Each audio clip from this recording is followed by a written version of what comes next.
नमस्कार, स्वागत है आपका न्यूज 24 में और मैं हूं आपके साथ दिव्या अग्रवाल। बुलेटिन की शुरुआत सबसे पहले संभल से आ रही बड़ी खबर की कर लेते हैं, जहां संभल प्रशासन ने जारी की है आरोपियों की तस्वीर। 27 गिरफ्तार आरोपियों की तस्वीरें जिला प्रशासन ने जारी कर दी हैं और अब आरोपियों में 3 महिलाएं भी शामिल है। ये भी बड़ी खबर सामने आ रही है। 100 से ज्यादा लोगों की पहचान अब तक की गई है। अफवाह फैलाने वालों को जेल भेजा जाएगा, ये कहना है पुलिस का। दंगाइयों की तलाश में दबिश लगातार जारी है। संभल हिंसा में पत्थरबाजों के चेहरे अब सामने आ गए हैं और ये वो चेहरे हैं जिन्होंने पत्थरबाजी की और संभल में हिंसा फैलाई। यूपी के संभल जिले में 24 नवंबर को शाही जामा मस्जिद का सर्वेक्षण के दौरान हुए बवाल के बाद पत्थरबाजों और उपद्रवियों की तलाश जोरों पर है। और अब देखिए, जिला प्रशासन ने कुछ तस्वीरें जारी कर दी और अब इन तस्वीरों के बिना पर एक्शन जो है वो लिया जाएगा। उपद्रवियों और पत्थरबाजों के सार्वजनिक जगहों पर पोस्टर लगाए जाएंगे। इसके साथ ही नुकसान की वसूली भी इन्हीं पत्थरबाजों से की जाएगी। तो अब ये तस्वीरें देख लीजिए, यही वो पत्थरबाज हैं जिन्होंने संभल में 24 नवंबर को उपद्रव मचाया था। 100 से अधिक लोगों की पहचान अब तक कर ली गई है। जल्द ही पुलिस उन्हें गिरफ्तार भी कर लेगी। पिछले 24 घंटों में अगर बात की जाए तो 27 लोगों को जेल भी भेजा गया है, जिसमें 25 पुरुष और 2 महिलाएं शामिल हैं। संभल के सांसद जियाउर रहमान बर्क को 23 नवंबर को बीएनएस की धारा 168 के तहत नोटिस भी जारी किया गया था।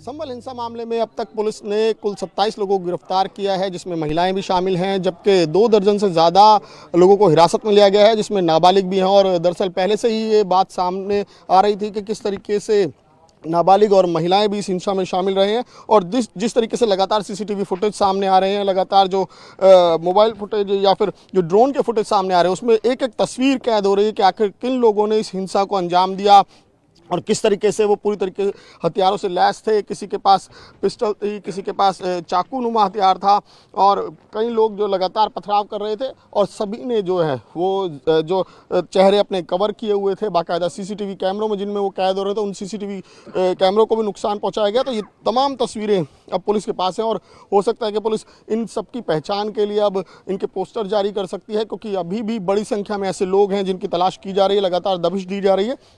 और इसी बीच जो है 5 एफआईआर और दर्ज हुई हैं। जो 7 एफआईआर थी, उसके अलावा 4 एफआईआर उन लोगों के, उन परिवारों की शिकायत के आधार पर हुई हैं जिनकी इस घटना में मौत हुई है। और बहरहाल अगर पुलिस की बात करें तो लगातार दबिश दी जा रही है आरोपियों तक पहुंचने की, क्योंकि परत दर परत इसमें कई खुलासे हो रहे हैं कि किस तरीके से साजिश रची गई। और जो ये खुलासा हुआ है कि जो 4 मौत हुई हैं, जिनको गोली लगने से मौत हुई, लेकिन वो गोली 315 बोर की बताई जा रही है और इस तरह के हथियार का इस्तेमाल पुलिस नहीं करती है। तो जाहिर तौर पर, और पुलिस पहले दिन से ये बात को कह रही है कि उनकी तरफ से गोलियां नहीं चलाई गई हैं। तो आखिर ये जो 315 बोर की गोलियां हैं, ये किसकी तरफ से चलाई गई, इसकी तस्दीक पुलिस द्वारा की जा रही है, क्योंकि कई ऐसे उपद्रवी भी दिखे हैं जिनके हाथों में जो है वो इस तरह के हथियार दिखे हैं। तो बहरहाल उनकी तलाश की जा रही है बाकायदा। अब पुलिस जो है वो उनकी गिरफ्तारी के लिए लगातार दबिश दे रही है और कोशिश यही है इस बीच कि, क्योंकि 72 घंटे का समय हो चुका है और इंटरनेट पर अभी भी पाबंदी यहाँ पर जारी है। भारी पुलिस बल इस इलाके में अभी भी बना हुआ है।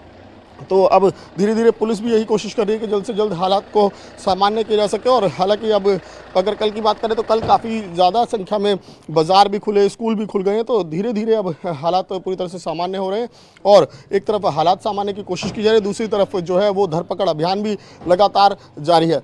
कैमरा संजय के साथ में कौशिक, न्यूज़ 24 संभल।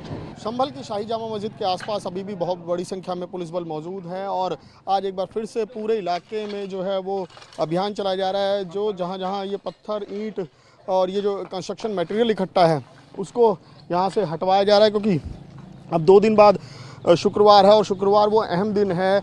ना सिर्फ उस दिन कोर्ट में रिपोर्ट सबमिट की जानी है, जो सर्वे हुआ उसकी रिपोर्ट सबमिट की जानी है, और साथ ही साथ बल्कि जो यहाँ पर क्योंकि जुम्मे की नमाज भी होगी उस दिन, तो इस लिहाजा एक बार फिर से बड़ी संख्या में यहाँ पर लोग पहुँचेंगे। तो उसी के एहतियात के तौर पर यहाँ जितनी भी जगह मलबा पड़ा हुआ है, ईंट पत्थर पड़े हुए हैं, कंस्ट्रक्शन मटेरियल पड़ा हुआ है, उसको पुलिस जगह जगह पहुँचकर वहाँ से हटवा रही है। क्योंकि ये अभी भी, हालांकि जिस दिन हिंसा हुई थी उस दिन कई जगह से ये तमाम चीज़ें हटवा ली गई थी, ये इस तरह से मलबे को हटवा लिया गया था, लेकिन उसके बावजूद भी कई जगह अभी भी हैं जो खासकर शाही जामा मस्जिद के आसपास हैं, वहाँ से अब तमाम तरह से पूरी जो है वो पुलिस अब सफाई व्यवस्था करवा रही है यहाँ से, और यहाँ से तमाम ईंट पत्थरों को हटवाया जा रहा है, जिससे कि अब जो शुक्रवार का दिन है वो क्योंकि बेहद महत्वपूर्ण है और उसको लेकर पुलिस खास सतर्कता बरत रही है, तो लिहाजा वो दिन बड़ा शांति के साथ निकल सके और एक बार फिर से पूरी तरह से हालात संभल में सामान्य हो सके। कैमरा संजय के साथ में कौशिक, न्यूज़ 24 संभल।